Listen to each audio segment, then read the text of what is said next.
Muy buenos días. Estamos muy entusiasmados. Oh, yes. For the international audience, if you put your translating devices on, I would appreciate that. I need to do this in Spanish for protocol, but eventually we would move back to English. Estamos realmente muy contentos de ser los hosts del Global Innovation Summit este año 2018. Hemos trabajado mucho y estoy muy agradecido por los equipos que han hecho esto posible. Tenemos por delante 2 días en donde vamos a pensar sobre el futuro y vamos a pensar en cómo cambiarlo. Por las mañanas plantearemos 8 dinámicas donde tendremos 8 oportunidades y vamos a hablar sobre estas 8 oportunidades que van a cambiar a la humanidad. Y por las tardes abriremos 2 tipos de dinámicas, unas más chiquitas con breakout sessions en donde expertos debatirán estos temas del futuro y en paralelo y en sesiones plenarias en esta sala la Fundación seguirá ofreciendo las herramientas de gestión de las empresas para mejorar su competitividad y su posición delante del resto del mundo. Entonces tenemos 2 días para pensar en serio, para pensar en el futuro. Para todos los miembros de la audiencia local les voy a pedir que traten de no chequear la cotización del dólar durante estos 2 días, si no, no vamos a cambiar nada. Pero creo que van a ser muy interesantes los contenidos que estamos compartiendo ahora con ustedes. La primera cosa que quería destacar es agradecer a los dueños del Global Innovation Summit, la gente que hizo posible esto, the Global Federation of Competitiveness Councils. Gracias a ellos, Excelencia pudo traer a Buenos Aires un formato novedoso que está recorriendo el mundo. Por ejemplo, el año pasado estuvo en Kuala Lumpur y realmente está realizando una diferencia, mostrándole a la gente cómo se puede innovar para cambiar el mundo. Estamos muy agradecidos especialmente a los líderes de la organización, Chad Holiday, el chairman, y Deborah Wynne-Smith, la CEO de la federación, y también muy agradecidos a todo el equipo que está junto con Roberto Álvarez y Jasmine Hilbert en la construcción de este evento. Por supuesto, un agradecimiento muy especial a todos los equipos de excelencia que han trabajado muy fuerte, Jorge Ferreiro y su equipo, en la generación no solamente de la logística, sino también de los contenidos. 16 equipos trabajaron hoy, para llegar a hoy, con los contenidos de las dinámicas de la tarde. Y otros 8 líderes lideraron y moderaron los paneles. Hay muchas horas de trabajo sobre voluntarios que están trabajando sobre estos temas de innovación.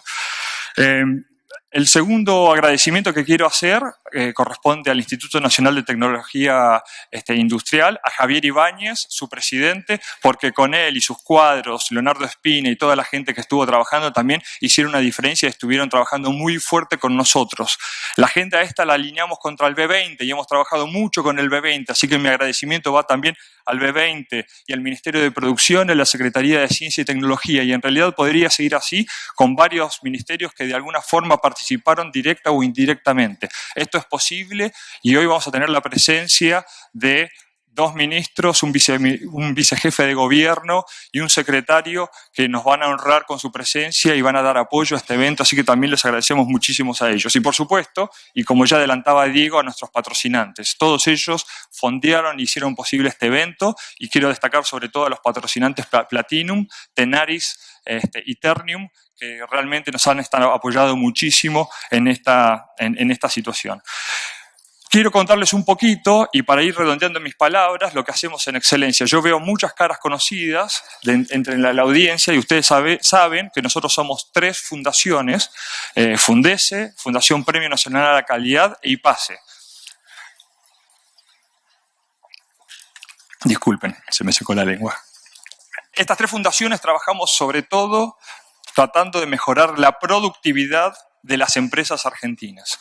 Y la productividad de las empresas argentinas tiene 2 grandes desafíos y trabajamos sobre 2 grandes desafíos, sobre la construcción de habilidades y sobre la creación de un ecosistema de innovación. Y en la construcción de habilidades, es increíble, pero en la Argentina los empleadores 40% de las veces no encuentran el talento que requerimos. Los empleadores tenemos graves dificultades para encontrar habilidades, y no necesariamente ni las específicas ni las habilidades del conocimiento. Tenemos serios problemas para encontrar habilidades blandas, de toma de decisiones, de manejo de equipos y colaboración, y de pensamiento crítico. Sobre eso nosotros ofrecemos programas de benchmarking, tableros de control y gestión, y sobre todo también directorios en donde ponemos empresarios pymes a trabajar sobre sus empresas y compartir mejores prácticas.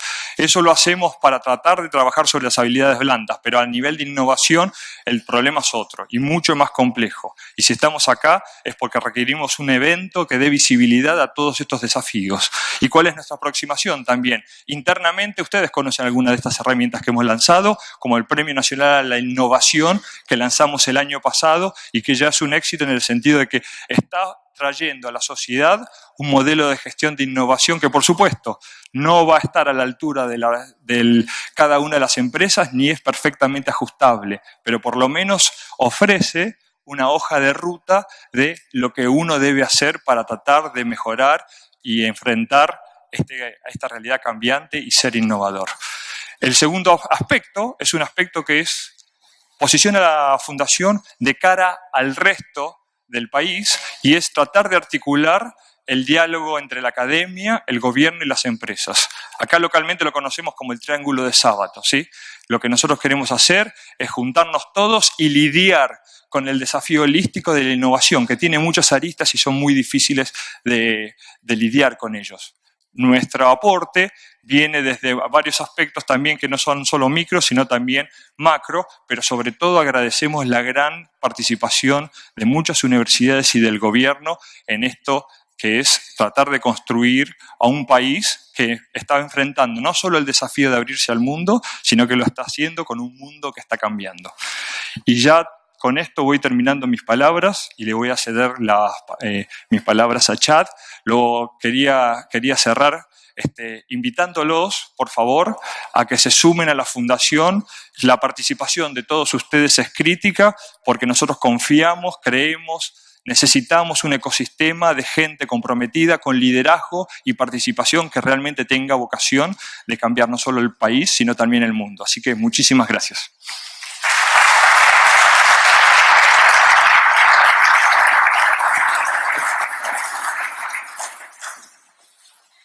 Good morning. Thank you very much. A great start. Excellencia is a fantastic name. We were just talking about it this morning. As I look at the three organizations that you brought together, the National Quality Award Foundation, which is so critical, the Business Foundation for Quality and Excellence, and the Professional Institute for Quality Excellence, it demonstrates what we're about in the Global Federation of Councils on Competitiveness. Three groups that could be fighting, could be pushing for turf, but come together to make a difference. And so there could not be a better example than your organization to represent what the next 2 days are about. Would everybody with Excellencia in any role whatsoever please stand up so we can give you a thank you, including the presidency.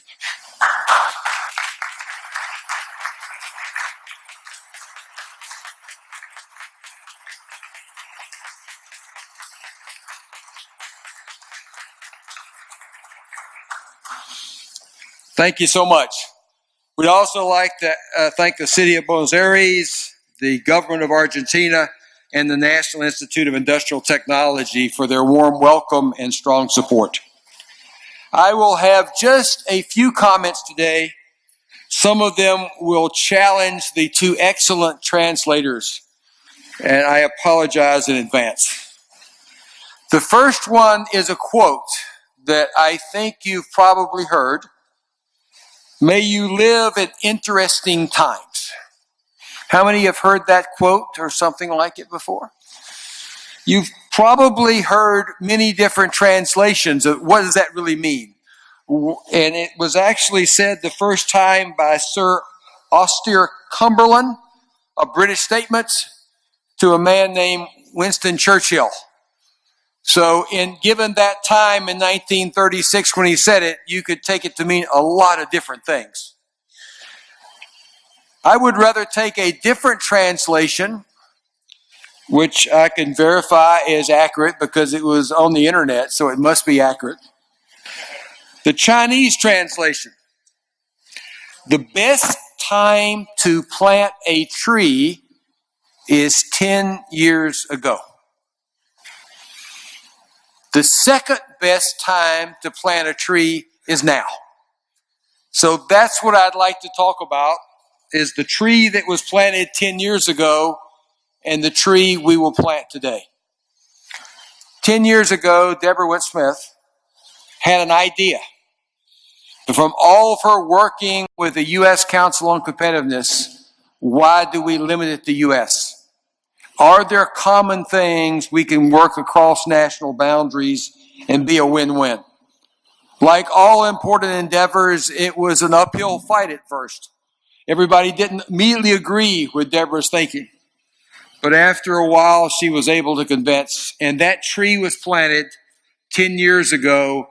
It started growing and became the Federation that's here today. The two major things I see in this organization are collaboration across national boundaries. And the second is connected innovation. If we try to do innovation just in our own country, just in our own city, just in our own university, we do not have the power that's available to us today. We're in a world of 7.6 billion people. And by the latest estimate, 4.1 billion of those people are connected to the internet today. If we could find the idea that could change the world, we could literally tell 54% of the world's population before the day's out. That's a connected world. So if one tries to do innovation without that, using that connectedness, it just does not make sense. What we work on in the Council of Competitiveness is connecting universities, connecting cities, connecting countries. In our meeting yesterday, we had leaders from universities sharing their best practices at what worked freely so other universities could learn from it. Cities sharing the same thing, and many countries sharing the same thing. What we find, there are many more things we can work on together to move forward. And yes, we'll have our differences. Yes, we'll have some competition. But what we must have is working together, and we will move so much farther. One more quote I'd like to share with you. This is from a U.S. president named John F. Kennedy. We cannot negotiate with people that say what is mine and what is yours is negotiable. Perhaps you've heard that statement before. Perhaps you've heard it in the last few years in the global community. But it's very true. What we have to understand is everyone has a right to improve the quality of life of their citizens, and we must find win-win solutions, not just solutions that take who's got the most to grab. That's why it's perfect that we're here 10 years after the formation of the idea of the Global Council, to be here in Argentina at such an important time for the country. And I know you're going to do the right things to take the step forward. And the enthusiasm that we've seen so far is amazing. And we're delighted to be with you. Thank you very much.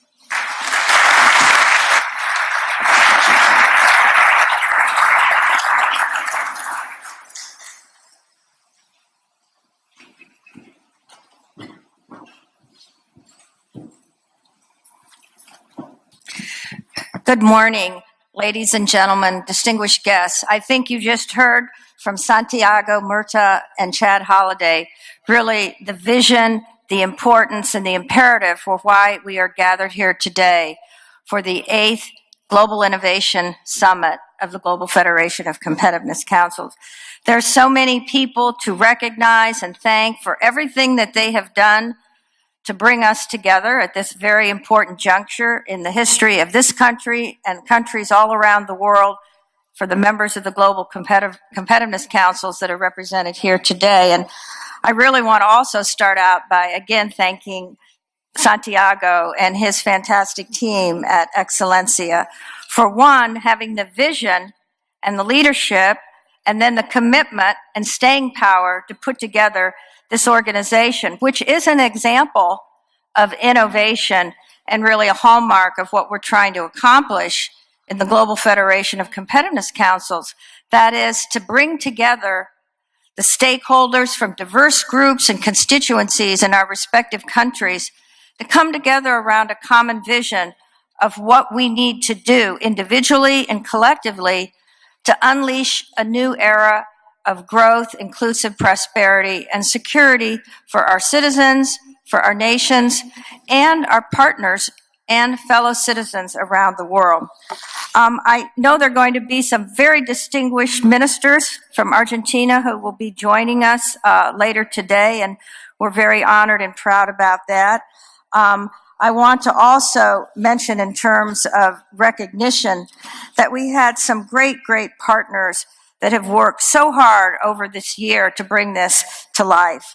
I want to thank, of course, the colleagues at Excelencia and also the government of the city of Buenos Aires. Thank you so much.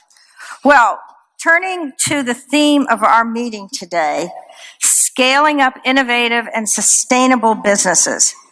This could not come at a more important time, and it was our colleagues in Argentina who chose the theme for the 2018 Global Innovation Summit.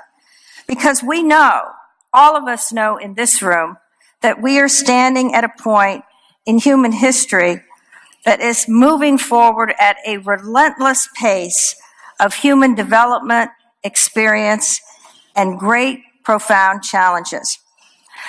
The scientific and technological revolutions that are already unleashed are colliding and converging at such a fast pace into every aspect of our human existence. The information, the biotech, the nanotech, the cognitive revolutions, they've already begun to reorder and rewrite our world in digital, genetic, atomic, and neural code. And they are propelling us at warp speed into a future that we really do not completely understand, will never understand, but we have to come together to collectively shape and make it the world for the next generation of our children and our fellow citizens. I would say as an archaeologist that there's no time in human history can we equate such a time of rapid, complex change that's moving so quickly. It truly is a world of great transition.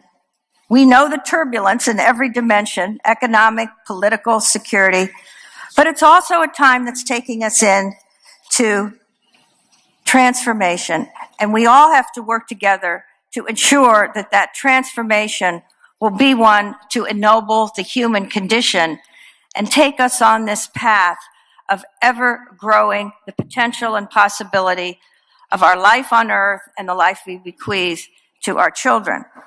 The next phase of the ubiquitous digitization is well underway in every industrial sector, social, political, security life.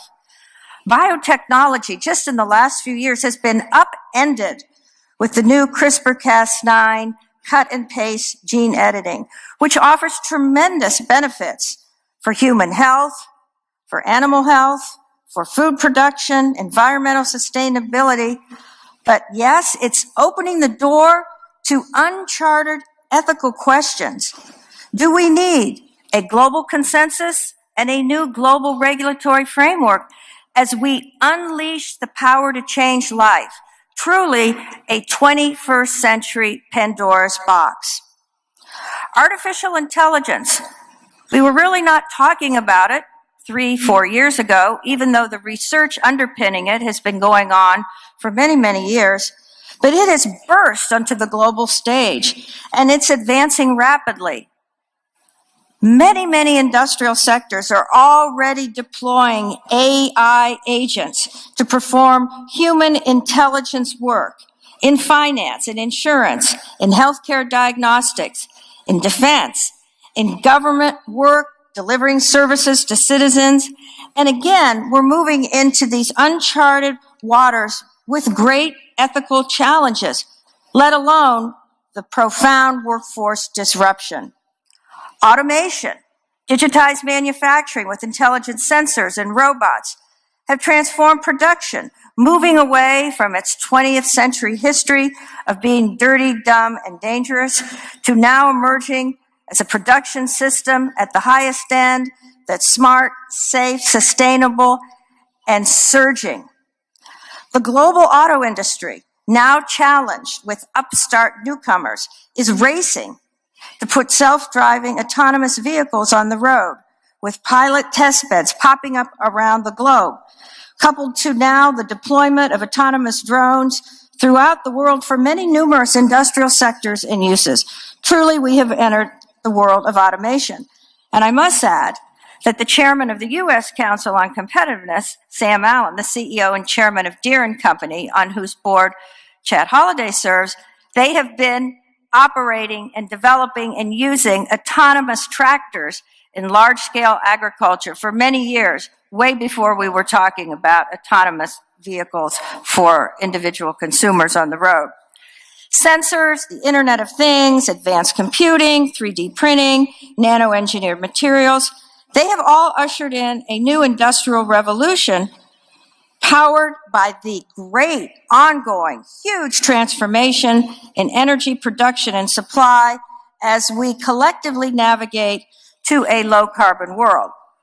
The race for 5G communications is well underway, with demands now for new infrastructure and an imperative to move beyond Moore's Law to develop the next generation of microelectronic platforms that not only will enable 5G communications, will be at the heart of everything that moves forward in this digitized, autonomous, and intelligent world. So collectively, these converging technologies are reordering how we live and work, and in many ways, how we think. They are giving rise to the demand for new urban environments enabled by smart, efficient infrastructures, on-demand mobility, and the delivery of services by governments where the customer is at the center of the equation. And of course, we all know that a data tsunami is pouring into reality, reshaping every industry, every service sector, again, impacting every area of society, global value chains. And this data tsunami is exploding at exponential rates. It's generating the potential, yes, for unparalleled knowledge. Will it give us the insight we need as human beings? And will it take us into a new world of wisdom? So make no mistake, every industry, every job, and every country can and will likely be disrupted in the years ahead. Yet, as we have seen and learned across the continuum of human civilization, vast opportunities are being presented for unprecedented value creation to address many, many unmet human needs across the world, for sustainable high-protein food, for power access, and of course, water. And the list goes on. And of course, it's these technologies, their convergence, their applications that are going to solve the grand challenges we are facing now and in the years to come, from climate disruption and mitigation to cybersecurity to gender equality and inclusion. And with changing demographics around the world and the balance of urban and rural life, we all have the responsibility to come together, work together, partner together to get this right. So this is indeed an optimal time to accelerate the path to sustainable futures by unleashing the potential of innovation capacity, entrepreneurship, the democratization of entrepreneurship, the development and deployment of new business models, the creation of new products and services we cannot even envision today, and of course, to take the ideas that are coming out of our universities, our labs, our companies, and in the ideas of young people from startup to scale up in new and existing firms. And we need to couple and strategize on the optimal partnerships how large-scale enterprises, such as Royal Dutch Shell, as we learned yesterday, can and wants to and must team with innovative startups to solve many of their challenges in the years ahead. So collectively, the entrepreneurial startup to scale-up imperative is really, in our view, in the Global Federation of Competitiveness Council, poised to unleash the next wave of economic growth and hopefully to move our world from productivity stagnation to productivity growth. And in so doing, again, will improve the quality of life, the standard of living, and the opportunities for citizens around the world. We're seeing new models, new policies, new infrastructures, and emerging ideas across the world to accelerate this vast opportunities and business transformation from startup to scale up. New university industry government partnerships that we have examined in the Global Federation of Competitiveness Councils through the work of our University President's Research Forum and the important report that we are releasing today on optimizing university industry relationships. We're seeing new financial models, new governance and regulatory reforms. And very importantly, in the US, in the EU, in Asia, in the Americas, in Africa, there are new generations of public-private partnerships, co-investment to scale up these enabling partnerships to change our world. The pooling of expertise, assets, and resources. And as I have said often, one of the most important metrics of success from the startup to scale up of the enterprises of the future will be to not go to conferences around the world where we hear the phrase, we must traverse the valley of death. We need to innovate around the valley of death to ensure that these opportunities are able to move into the marketplace. So our agenda over the next 2 days is going to drill deeply into the opportunities and challenges driven by these rapid developments in technology and globalization, and how this will affect work, society, knowledge, skills, and jobs for people to thrive and have a good quality of life. The GFCC members from around the world are all coping with this unrelenting change and the opportunity. And we know, and why we're so proud and honored to be here in Argentina, that Argentina is poised to play an important role as a living laboratory, as a case study, as a country transitioning in historic political and economic ways, with liberalization of its economy, opening out, reaching into the world markets, and very other critical, important export tax and fiscal reforms that create the enabling environment to attract, grow, and retain high-value investment. And of course, as we all know, Argentina is hosting this year the presidency of the G20. These leaders will be meeting soon in Argentina and Buenos Aires. And this is another powerful indicator of the role and importance of Argentina moving forward and in partnership with partners around the world to really create this new reality.